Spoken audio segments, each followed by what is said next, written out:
vocês, bem atuais, né, 2000, as mais atuais que a gente consegue ter aí, devem ter mais crianças. Hoje mesmo a gente vai sair daqui com um monte de gente já falando o que é. Mas é o processo de estimular o indivíduo para empreender ação que conduza à satisfação de uma necessidade ou à conclusão de uma meta. Faz sentido? Então é algo que me faz chegar lá.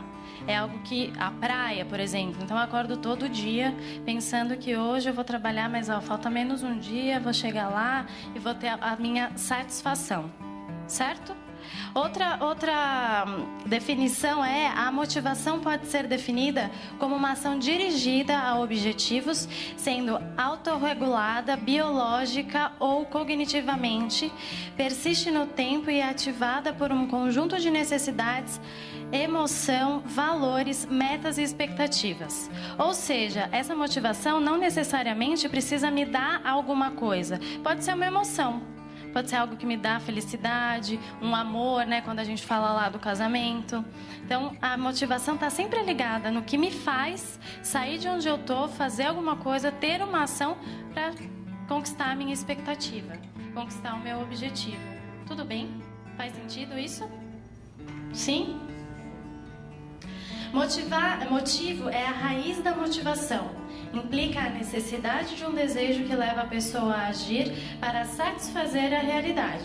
Por outro lado, o motivador é aquele que induz a motivação. Pode ser uma pessoa ou um preconceito. Então, a necessidade. Então, na verdade, é o que eu penso, o que eu acho que vai acontecer. Mas não necessariamente vai ser como eu imaginei. Certo? Porque às vezes eu penso que o casamento é incrível. Aí eu vou lá, fico linda, magra, arrumo um namorado, caso. E aí o casamento não é nada daquilo que eu imaginei. Acontece, porque a expectativa que eu tenho é maior do que a realidade. Ok? Uma teoria que é base para quase todas aí dos dias atuais, eu acho que até alguns de vocês já devem ter ouvido, é a teoria de Maslow, das necessidades. O que ele fala? Tem uma pirâmide das necessidades. Então, o que ele fala? Que a gente tem que superar cada uma dessas necessidades para poder alcançar as outras. Então, ele diz que as necessidades primárias, básicas, são as fisiológicas. Sabe quando a gente está com fome, sono, que a gente chega em casa exausta, que você não sabe o que você faz? Você dorme primeiro ou se você come? Tem gente que opta por nem comer, toma só um copo de leite e é o suficiente. Tem gente que não, que já vai direto dormir. Essa necessidade normalmente faz com que a gente não consiga fazer mais nada. Então são as necessidades fisiológicas. Então, normalmente se eu estou muito cansado, meu rendimento, a minha motivação para fazer alguma outra coisa vai ser muito baixa. Então, eu primeiro preciso resolver essa necessidade, né, de fisiológica, de segurança, então de estar com o corpo seguro, saudável, para eu poder pensar nas outras necessidades. A segunda categoria de necessidade, segundo o Maslow, é a parte social. Então, o quanto eu preciso me relacionar com o outro, então são os relacionamentos amorosos, família, amigos, e a estima, o quanto eu quero o respeito do outro, o quanto eu preciso ser valorizado pelo outro. E lá em cima, na pirâmide do Maslow, tem a autorrealização, então o quanto que eu busco para mim. Então, quanto eu consigo satisfazer as minhas necessidades, solucionar os meus problemas e ter essa autorrealização. Então, ele diz que eu só vou conseguir chegar aqui se eu passar por todas essas. Tudo bem? Sim? Mas como é que eu posso pensar nisso se cada um tem uma motivação diferente, não é isso? A gente acabou de falar que tem gente que gosta de praia e tem gente que não gosta, que gosta do campo. Então, como é que eu consigo encaixar todo mundo no mesmo campo da motivação? Eu consigo fazer isso? Não, porque a motivação vai depender do que eu desejo e das minhas expectativas, das minhas necessidades. Ok? Tá fazendo sentido até aí, gente? Sim. Sim? Eu trouxe uma atividade para vocês, que é a roda da vida. Esse material é muito usado em coaching. É inclusive usado para diagnóstico no coach, para a gente saber o que a pessoa quer realmente focar naquele momento. Então, vou entregar uma folhinha dessas para cada um de vocês. E vocês vão ver aí que está dividido em 4 grandes grupos. E dentro desses grupos, tem aí família, por exemplo, relacionamentos. Tem família que vem numa escala de 1 a 10. O que eu vou pedir para vocês pensarem? O quanto vocês estão satisfeitos em cada área dessa roda da vida. O quanto vocês têm se dedicado e quanto a energia que vocês estão dedicando a essas áreas estão satisfazendo vocês. É totalmente individual, é um momento realmente para vocês pararem para pensar em quanto vocês estão dedicando em cada área da vida de vocês. É legal para a gente depois perceber se uma área influencia a outra. Então a gente vai entregar também um giz aí para vocês pintarem. Então qual que é a ideia? Eu estou... saúde e disposição, por exemplo. Eu faço academia todos os dias. Mas ultimamente eu tenho feito academia uma vez por mês. Eu estou satisfeita com a minha saúde, com minha disposição? Não. Então eu vou marcar lá, sei lá, 3. Por outro lado, alguém que não faz academia nunca, que está fazendo uma vez por mês, está achando que está arrasando. Então eu vou colocar lá 8, 9. Então é o quanto isso me traz satisfação nesse momento. Tudo bem, gente? É uma foto desse momento de vocês. Aproveitem para pensar, vou dar 10 minutinhos aí para vocês pensarem sobre isso, porque muitas vezes a gente não consegue, né, parar para pensar no quanto que a gente está depositando de energia em cada área. A gente vai fazendo. Vai fazendo, vai fazendo. Então aproveitem aí, eu vou dar 10 minutinhos para vocês irem colorindo. É interessante vocês colorirem cor diferentes por área. Então, relacionamento, eu vou pintar tudo de vermelho. Profissional, vou pintar tudo de azul. Tudo bem? Para vocês identificarem cada área. Ok?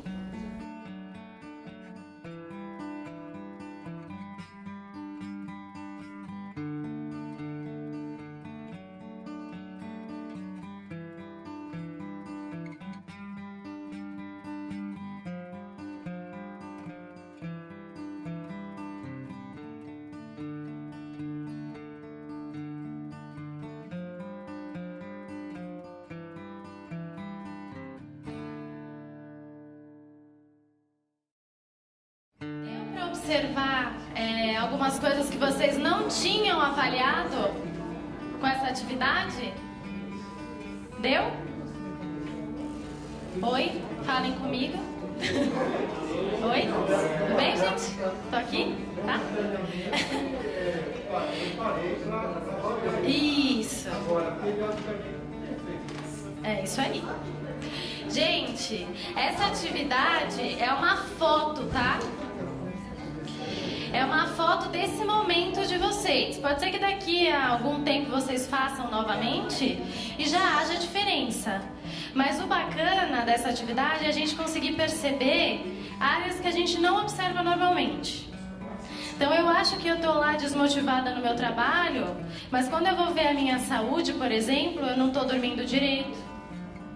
Eu não estou saudável, não estou comendo direito. Será que se eu não me dedicar mais lá na minha saúde, isso não vai ter reflexo no restante? Na satisfação das outras áreas? Tentem fazer um pouquinho esse exercício, é difícil, eu sei que é, porque a gente está sempre nessa correria, né? Mas fazer o exercício de parar um pouquinho e pensar nessas áreas da vida. Porque às vezes a gente para reclamar, mas para observar o que a gente pode melhorar e aonde a gente pode se dedicar mais, é mais difícil. Tudo bem? Agora, o que será que isso aí tem a ver com motivação? Se a gente está falando de satisfação.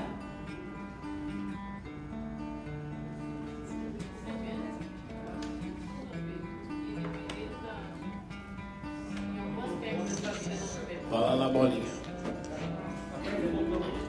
Eu sei, é constrangedor, né? Mas... Se algum aspecto da vida da gente não tá bom, na família, seja na saúde, no trabalho, é óbvio que vai refletir em todos, né? E a motivação fica comprometida, né? É isso aí. A gente não tem como falar de motivação sem falar de satisfação, né? Então eu tenho lá um objetivo, eu tenho onde chegar, eu tenho uma ação para chegar até lá, mas se essa ação não me trouxer satisfação, minha motivação vai cair, mesmo eu tendo mirado lá. Então essa conquista tem que me trazer satisfação, tudo bem? Esse daqui fica aí para vocês pensarem um pouquinho. De repente podem até levar, procurem aí que tem bastante assunto sobre a roda da vida. E é bacana vocês observarem de tempos em tempos essa roda. E identificarem aí onde vocês podem se dedicar mais, onde vocês têm mais satisfação, onde tem que melhorar um pouquinho a satisfação. Tudo bem? Agora a minha pergunta é: se motivação depende do individual, da necessidade de cada um, da satisfação de cada um, o que isso está fazendo tanto sucesso no trabalho? Porque hoje todo mundo quer ser motivado no trabalho, não é isso? É palestra de motivação, treinamento de motivação, não é isso? Tá na moda, né? Por que a gente precisa falar de motivação no ambiente de trabalho? A partir de 1959, a gente começa a falar de motivação no trabalho, porque até então a gente falava das necessidades individuais, né? Então eu tinha que suprir as necessidades e aí eu ficava motivada e conseguia ter a satisfação. A teoria bifatorial, ela começa a trazer o olhar para o ambiente de trabalho.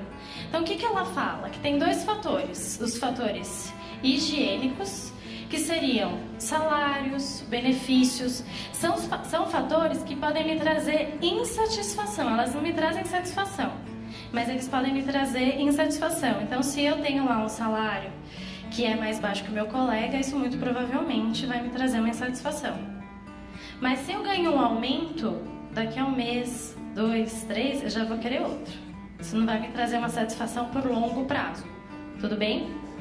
Por outro lado, os fatores motivacionais, eles estão relacionados com a autossatisfação, que é o que a gente acabou de ver. O que me satisfaz dentro do trabalho, certo? E isso sim me traz satisfação. Faz sentido? Então, os fatores que são externos, que são lá salário, benefício e tal, podem me fazer insatisfeitos, não me trazem satisfação. Mas, por outro lado, o meu comprometimento, as entregas que eu faço, isso sim pode me trazer satisfação, ok? As teorias cognitivas também falam um pouquinho aí do ambiente de trabalho, no assunto motivação. Então, o que a teoria da equidade fala? Que a gente precisa de um desempenho e que tenha uma recompensa. Se eu dedico lá, se o indivíduo tem um desempenho e ele tem uma recompensa, ele fica motivado.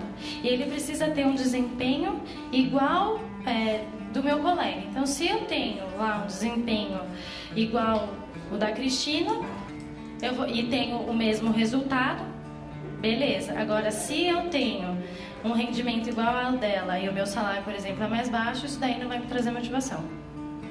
Simples assim, né? Teoria do reforço. O que a gente fala da teoria do reforço? Se eu tenho um comportamento que é reforçado pelo meu chefe, fala, puxa, super bacana o que você fez, esse trabalho, a sua entrega, eu vou repetir esse comportamento. Se ele fala, pô, isso daqui que você fez não ficou legal, ficou muito ruim, eu paro de repetir esse tipo de comportamento, ok?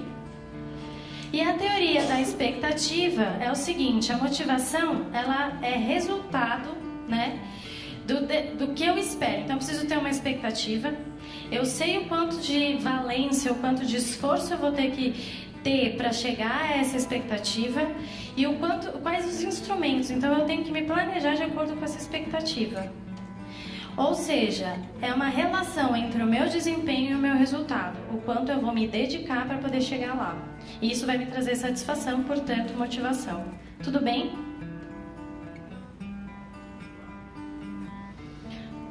Mas, eu não respondi, né? Aliás, ninguém respondeu o porquê. Afinal de contas, as organizações estão aí tão boazinhas trazendo treinamentos de motivação e palestras de motivação. É porque elas são... Reflete no resultado. Perfeito, é isso. Eu sei que a resposta está aqui, mas é isso, tá? O que acontece? Se eu tenho colaboradores motivados, hoje a gente já sabe que tem pesquisas, que os colaboradores motivados, eles rendem 50% a mais. Se eu tenho uma pessoa que rende 50% a mais, a minha produtividade não vai aumentar? Que é outra palavra que está na moda aí, produtividade. Né? Também todo mundo quer aumento de produtividade. Então, se eu aumento a minha motivação e aumento a minha produtividade, o meu resultado vai ser melhor. Certo? E, portanto, a empresa vai ficar satisfeita. A motivação, lembra que está lá ligada direto ao resultado. Então, se o meu colaborador ele também tem claro quais são os resultados, ele também vai estar motivado, a produtividade vai aumentar e ele vai ficar satisfeito também. Então, isso é uma roda, é um ciclo.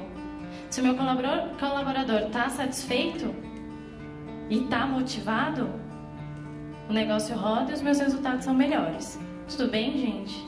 Faz sentido isso? Agora, minha pergunta é, só lá o treinamento, a palestra e o treinamento de motivação é o que vai trazer o resultado?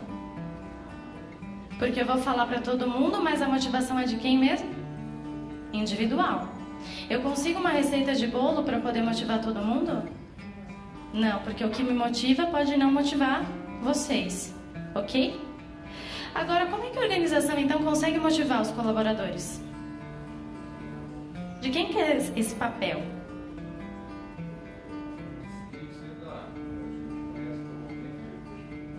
Recursos humanos, sabia que ia sobrar pra gente. Recursos humanos têm que resolver o problema da motivação. Quem mais? Os chefes. O Recursos Humanos, ele tá todo dia lá com você? Pra saber, pra te conhecer. Ele tenta, gente, juro, eu sou de Recursos Humanos, por isso que eu tô defendendo. A gente tenta. Todo dia a gente tenta fazer alguma coisa para melhorar, para desenvolver, essa é a ideia mesmo. Mas eu conheço cada um de vocês, eu sei o que motiva cada um. Por exemplo, essa chuva incrível, está super motivando a gente. Motiva, né? Porque está faltando água, enfim.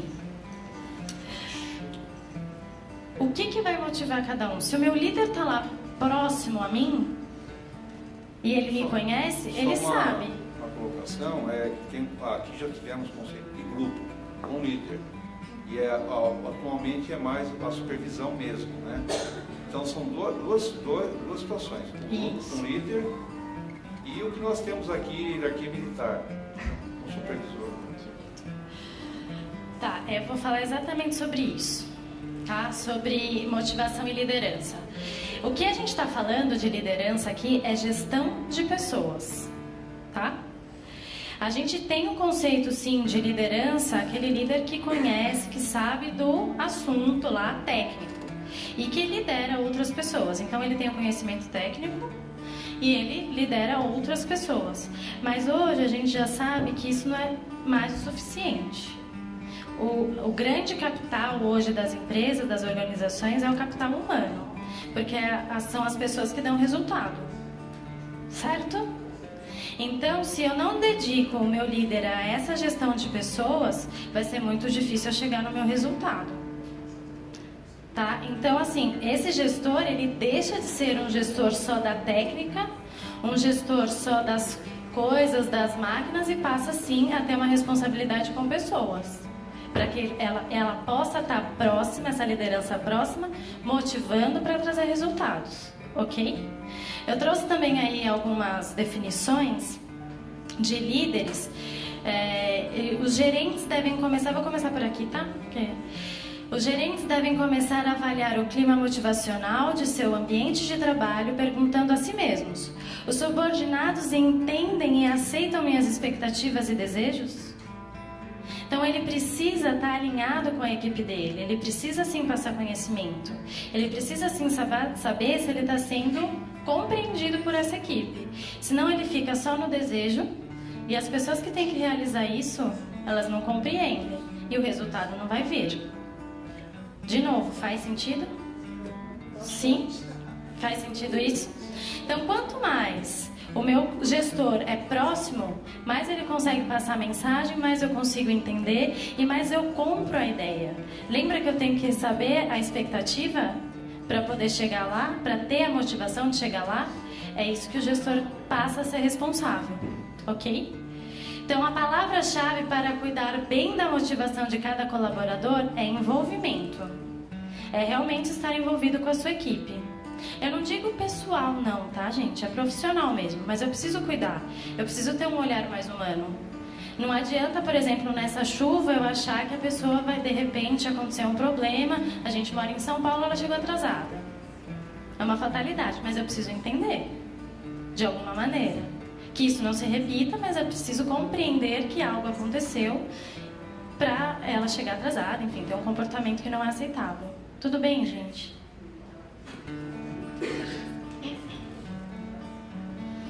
A gente fez uma pesquisa com 50 pessoas, entre líderes e liderados, e a gente fez algumas perguntinhas básicas para elas em relação à motivação, né? Então, o que elas valorizam? Elas valorizam uma boa condição de trabalho?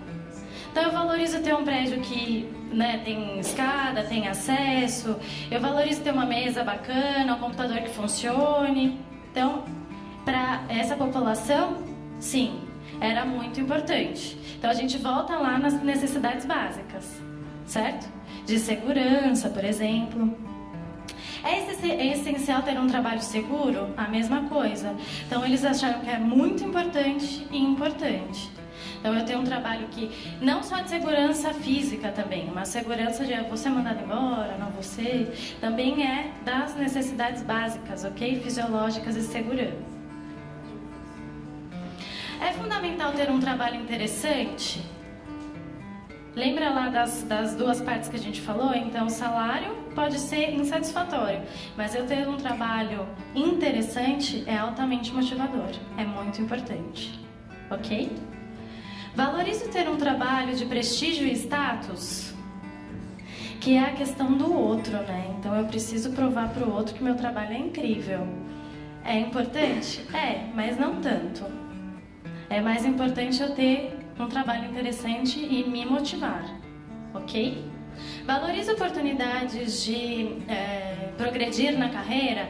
Isso também é o auge, tá, gente? É muito importante. Hoje a gente sabe que é o que segura o pessoal, é plano de carreira, ok? Principalmente os talentos.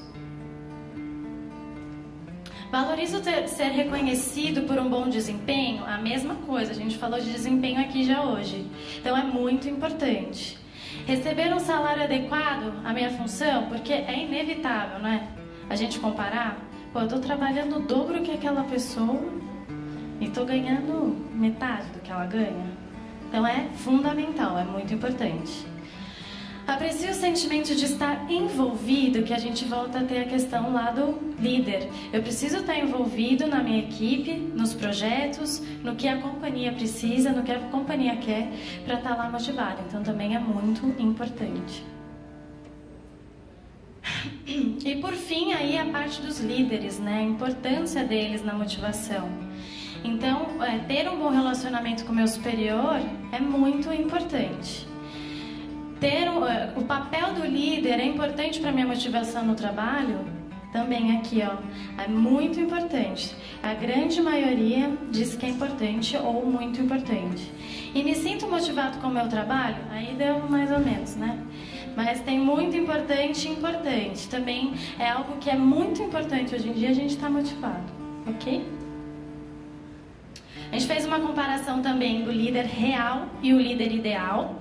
E o que a gente consegue perceber é que a gente está conseguindo já chegar aqui no líder ideal, já tem alguns comportamentos desse líder atual que já está chegando aqui no ideal, que é realmente essa proximidade, é fazer parte, é ter o líder dividir o conhecimento, é o líder fazer parte da equipe, não só ficar lá, né, de chefe, mas a gente ainda tem muita coisa aqui para crescer. Então o líder ideal aí, ele já começa a pensar numa mudança, mas ele ainda tem muitos comportamentos de eu mando e você obedece, ok? Portanto, o que a gente viu hoje? Que motivação e liderança estão andando lado a lado. porque a gente sabe que ser o meu líder motiva a equipe, ele tem melhores resultados, aumenta a produtividade, fica todo mundo satisfeito, ok? Eu vou passar um videozinho aí para vocês.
Gente, essa cegonha motivada não é. Gente, toma porrada, choque. Mas a demanda às vezes é assim, né? Dá umas espetadas, um choque, né? Umas porradas de vez em quando, não é assim? Mas qual que é a relação da cegonha com quem passa a demanda, que é a nuvem, com o chefe? É diferente, não é? Dos outros. A única nuvem que cumprimentou, que abraçou, não foi essa? O trabalhador motivado, o colaborador motivado, ele cria estratégias. Ele foi, tudo bem que não funcionou no caso dele, né? Ele foi lá, colocou o capacete, ele foi se proteger, ele criou estratégias, mas ele não desistiu, ele foi lá para entregar. E é isso que acontece com o colaborador que tem motivação. Ele cria estratégias, e ele acredita no líder. Ele sabe onde ele vai chegar. E essa é a diferença do trabalhador motivado do não motivado. Porque entregar o fácil é fácil, né? Agora entregar lá o que dá choque, o que bate, o que... Aí a gente precisa estar muito, muito motivado. Tudo bem, gente? Ok? Então era isso que eu queria trazer aí pra vocês. Falei um pouquinho de motivação. Espero que vocês tenham gostado, que tenha contribuído, que vocês tenham aprendido alguma coisinha, ok? Eu vou deixar meu contato aí, se alguém quiser também.